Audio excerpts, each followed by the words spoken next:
इस प्रॉब्लम में हमें ये बताया जा रहा है कि यूजिनॉल जो है वो ऑयल ऑफ क्लोव यानी कि लौंग के तेल का बड़ा मेजर पार्ट होता है और इसका जो मोलर मास है वो 164.2 ग्राम्स पर मोल है, जबकि इसमें 73.14% कार्बन, 7.37% हाइड्रोजन और बाकी जो है वो इसमें ऑक्सीजन होती है। और हमें इसका एम्पिरिकल फार्मूला और मॉलिक्यूलर फार्मूला दोनों मालूम करने। तो एम्पिरिकल फार्मूला सिंपलेस्ट रेशियो होता है, जबकि मॉलिक्यूलर फार्मूला उन एटम्स की तादाद होती है किसी भी मॉलिक्यूल में, किसी भी सब्सटेंस के या किसी भी मॉलिक्यूल कंपाउंड के। तो यहाँ पर जो मालूमात हमें इस प्रॉब्लम में दी गई हैं उनके मुताबिक हम अब चीज़ों को सिंप्लीफाई करना शुरू करते हैं। फर्ज कीजिए कि मेरे पास यूजिनॉल का 1 मोल है, 1 मोल ऑफ यूजिनॉल मेरे पास मौजूद है। और जाहिर है कि आपको पता है कि मोल एक बहुत बड़ा नंबर होता है जो कि 6.02 × 10⁻23 number of molecules, number of atoms होता है। तो ये जो 1 मोल है इसके लिए इसका जो वेट, इसका मास जो होगा वो 164.2 ग्राम्स होगा। ये हमारी एक बेसिक अजम्पशन है, ग्राम्स ऑफ यूजिनॉल। ये हमारी एक बेसिक अजम्पशन है जिसकी मदद से हम बाकी चीज़ों की कंपोजिशन मालूम करेंगे। तो हमें क्या क्या और मालूम है इस चीज़ में? हमें ये मालूम है कि 164.2 ग्राम्स ऑफ यूजिनॉल हमारे पास हैं। इसका जो मास है वो ग्राम्स में हमें दिया गया है और परसेंटेजेस हमारे पास मौजूद हैं कार्बन की। तो कार्बन की जो परसेंटेज है वो 164.2 ग्राम्स ऑफ यूजिनॉल में जो कार्बन की परसेंटेज है वो 73.14 है, यानी कि इसको मैं मल्टीप्लाई करूंगा 73.14% से, तो मुझे पता चल जाएगा कि मेरे पास कार्बन का कितना मास होगा इसके 1 मोल में। तो ये मैंने कैलकुलेटर निकाला और 164.2 ये इसको मैं मल्टीप्लाई करूंगा 0.7314 से, क्योंकि 73.14% का मतलब होता है 0.7314 पार्ट, जिसे होगा 120.09588। तो मैं इसे अपनी आसानी के लिए राउंड ऑफ करके 120.1 लिख सकता हूं। यानी इस केस में मेरे पास जो कार्बन के ग्राम्स होंगे वो 120.1 ग्राम्स ऑफ कार्बन मेरे पास होंगे। अब यही तरीका मैं हाइड्रोजन और ऑक्सीजन की मिकदारें मालूम करने के लिए करूंगा। तो हाइड्रोजन के लिए 164.2 ग्राम्स इंटू 7.37% ऑफ हाइड्रोजन, ये मेरे पास क्वांटिटी है। 7.37% का मतलब हुआ, अब मैं 164.2 को मल्टीप्लाई करूंगा 7.37% का मतलब हुआ 0.0737, सही। तो ये हो जाएगा 12.10154, यानी कि इसमें मैं इसको राउंड ऑफ करने के लिए मैं सिर्फ ये कर सकता हूं, इसको 12.1 ग्राम्स ऑफ हाइड्रोजन ले सकता हूं। अब मेरे पास रह गया ऑक्सीजन।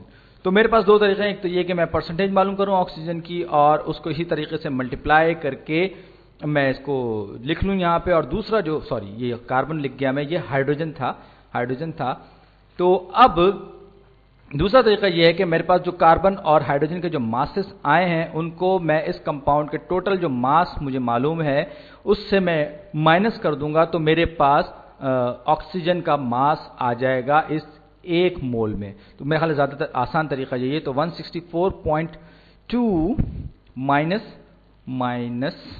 मेरे पास कितना है 120.1 grams carbon minus 12.1 grams of hydrogen, तो मेरे पास 32 ग्राम्स, यानी 164.2 ग्राम्स ऑफ यूजिनॉल में मेरे पास जो क्वांटिटी होगी कार्बन की, इसे मैं ग्रीन में हरे रंग में करता हूं, वो होगी 32 ग्राम्स ऑफ ऑक्सीजन। अब मेरे पास ये सारी की सारी मासेस आ गई हैं जो कि 164.2 ग्राम्स ऑफ यूजिनॉल यानी कि यूजिनॉल के 1 मोल में मौजूद हैं। तो ये सारी की सारी क्वांटिटीज अब मेरे पास मौजूद हैं, लेकिन मुझे भी मालूम करना है कि ये मोल्स कितने बनते हैं। ज़्यादा इंपॉर्टेंट चीज़ मेरे लिए मोल्स हैं, क्योंकि जब मैं एम्पिरिकल फार्मूला या मॉलिक्यूलर फार्मूला मालूम करने जाऊंगा तो यही जो मोलर रेशियोज हैं वो मेरे ज़्यादा काम आएंगे। तो आप अगर याद करें पीरियोडिक टेबल भी तो हमने कार्बन हाइड्रोजन को बहुत दफ़ा इस्तेमाल किया। तो कार्बन का एटॉमिक वेट यानी weighted average of all the isotopes जो कि ज़मीन पर पाए जाते हैं कार्बन के, उनका जो एवरेज वेटेड एवरेज जो होता है वो एटॉमिक वेट होता है। तो ये हो गया, अगर कार्बन की मैं बात करूं तो इसका एटॉमिक वेट है 12, जो बहुत अगरचे 12 के बहुत क्लोज होता है, लेकिन मैंने अपनी सहूलत के लिए यहां पर इसे 12 लिख रहा हूं, 12 लिख रहा हूं। तो इसका क्या मतलब हुआ? इसका मतलब ये होगा अगर मेरे पास कार्बन का 1 मोल होगा तो उसके 12 ग्राम्स होंगे, यानी कि 12 ग्राम्स इसके हर मोल में कार्बन के होंगे। ये जाहिर बात है कि अगर आप 12 ग्राम्स लें या 1 मोल लें तो क्वांटिटेटिवली वो एक ही बात होगी। इसी तरह हाइड्रोजन का अगर हम देखें तो हाइड्रोजन का एटॉमिक वेट यानी कि weighted average of all isotopes वो बराबर होगा 1 के बहुत करीब होगा, अप्रॉक्सीमेटली 1 मैं इसको ले रहा हूं अपनी आसानी के लिए। तो हाइड्रोजन का मोलर मास होगा 1 ग्राम्स पर मोल, 1 ग्राम्स पर मोल, क्योंकि ये हाइड्रोजन सबसे सिंपल है। और आखिर में ऑक्सीजन आता है, तो ऑक्सीजन का एटॉमिक वेट ये है एटॉमिक मास यूनिट्स में 16 है। इसका मतलब क्या हुआ? इसका मतलब ये हुआ कि इसका 1 मोल जो है उसमें 16 ग्राम्स होंगे, यानी कि 16 ग्राम्स पर मोल ऑफ ऑक्सीजन। अब हमारे पास ये सारे के सारे नंबर्स जो हैं ये मोल्स में आ गए और अब इन वेट्स को हमें मासेस को कन्वर्ट करना है मोल्स में। तो चलिए अब हम ये शुरू करते हैं। तो 12 ग्राम्स ऑफ पर मोल ये मेरे पास कार्बन के हैं और मैं इसे कन्वर्ट करना चाह रहा हूं 120.1 ग्राम्स को। तो इसको मैं लूंगा 1 mole of carbon is equal to 12 grams. तो ताकि मेरे जो यूनिट्स हैं जो कि मुझे चाहिए वही रह जाएं और जो इर्रेस्पेक्टिव यूनिट्स हैं वो कैंसिल आउट हो जाए। तो यहाँ ग्राम्स जो है ये ग्राम से कैंसिल आउट हो जाएगा। तो 120 ओवर 12, तो ये बहुत ज्यादा क्लोज होगा 12 के। तो मैं इसे राउंड ऑफ करके अप्रॉक्सीमेट करके मैं इसे लिख दूंगा 10। इसी तरह हाइड्रोजन की हम बात करें तो हाइड्रोजन के केस में हमारे पास 1 ग्राम ऑफ हाइड्रोजन या 1 मोल ऑफ हाइड्रोजन में मेरे पास 1 ग्राम होंगे। यहां पे मैं डॉट साइन मल्टीप्लिकेशन लगाना भूल गया था। तो 1 मोल ऑफ हाइड्रोजन में 1 ग्राम होता है। एक बार फिर ग्राम्स और ग्राम्स कैंसिल हो जाएंगे तो 12.1 डिवाइड बाय 1 हो जाएगा 12.1। और इसे भी मैं अपनी आसानी के लिए मैं इसे 12 लिख दूंगा, क्योंकि मुझे एम्पेरिकल फार्मूला जो कि जाहिर बात है होल नंबर्स में होगा और मॉलिक्यूलर फार्मूला मुझे मालूम करना है। अब बारी है ऑक्सीजन की। तो ऑक्सीजन का 1 मोल इसमें होते हैं कितने? 16 ग्राम, 16 ग्राम होते हैं। और ये सीधा 16 दूनी 32, तो ये डिवाइड होके मेरे पास ग्राम्स फिर कैंसिल होंगे। तो मेरे पास हो जाएंगे 2 मोल किसके? ऑक्सीजन के।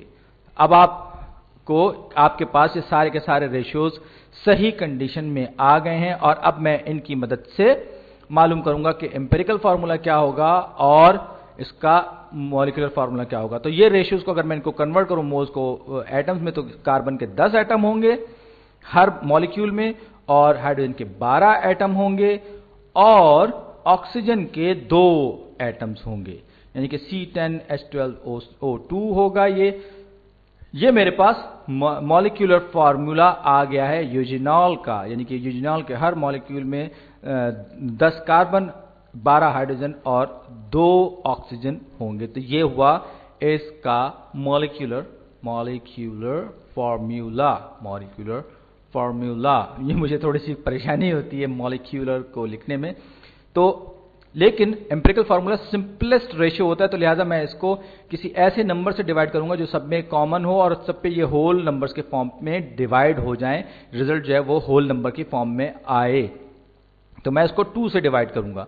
तो इसको कार्बन के 5 एटम्स होंगे और इसी तरीके से H6 और O2 मैं ये O6 लेके चले, मैं सबको काट पीट के मुझे बहुत कुछ मिटाना पड़ेगा। चलिए O2 की करेक्शन कर लेता हूँ, ये O6 लिख गया था मैं गलती से, सॉरी। तो ये O2 ये मेरा था मॉलिक्यूलर फार्मूला, और इसका एम्पिरिकल फार्मूला यानी कि इन एटम्स का आपस में जो सिंपलेस्ट रेशियो है वो क्या होगा, इसको मैं एक बार फिर 2 से ही डिवाइड करूंगा क्योंकि 2 बाहर इन सब में कॉमन है, तो ये C5H6 और O1 यानी कि O1, और ये हमारा प्रॉब्लम सॉल्व हो गया। शुक्रिया।